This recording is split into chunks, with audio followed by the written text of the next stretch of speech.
Hey, I am going to show you how mainstream church doctrine condemns Jesus.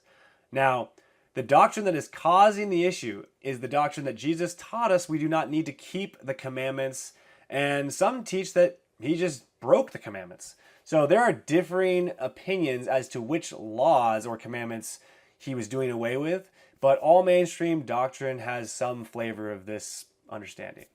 Now, I would like to look at when Jesus gave his Sermon on the Mount. He says he did not come to destroy the law or the prophets, but to fulfill them. And so both the law and the prophets pointed to him. So now that he is coming, he is fulfilling them, and the prophecies of the new covenant he's fulfilling.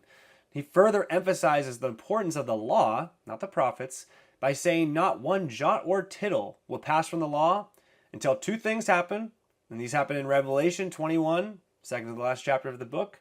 And that is that heaven and earth will pass away and all will be completed. So that's a requirement, he says, to doing away with anything in the law. And now we come to the key issue if you keep reading. And that issue is the doctrine that Jesus did away with the law, because he himself says, whoever breaks the least of these commandments and teaches others to do the same shall be called least in the kingdom.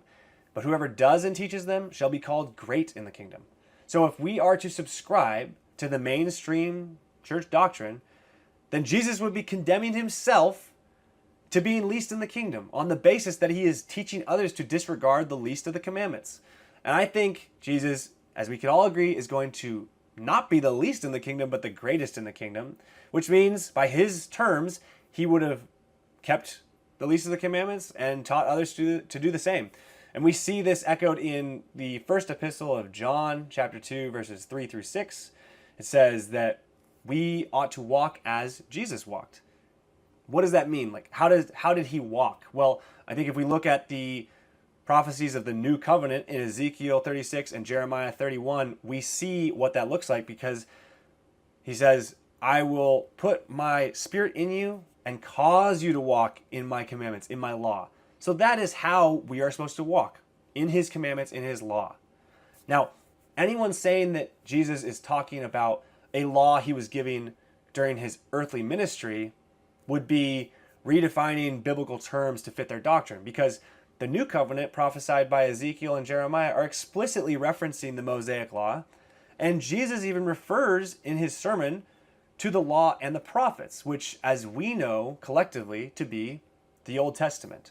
Now, he further places emphasis on the written law, not any law that he was giving to the apostles or disciples or people at the time orally, but the written law, by saying that not one jot or tittle, so those are the smallest pen strokes of the Hebrew writing, will pass from the law. So rather than reading meaning into the biblical text so that our doctrines can be validated, we need to fix our doctrine so that it is in harmony with the scripture. So that is how the mainstream church doctrine is condemning Jesus to be least in the kingdom. Thanks for watching. My name's Daniel. If you like this and want to see more content related to faith, manhood, homesteading, and more, please like and subscribe. I also welcome you to comment down below, share your thoughts, critiques, suggestions. I always love engaging with you guys. And if you look, there's a link in my bio to my blog and other social media as well. Thanks again. I'll see you next time.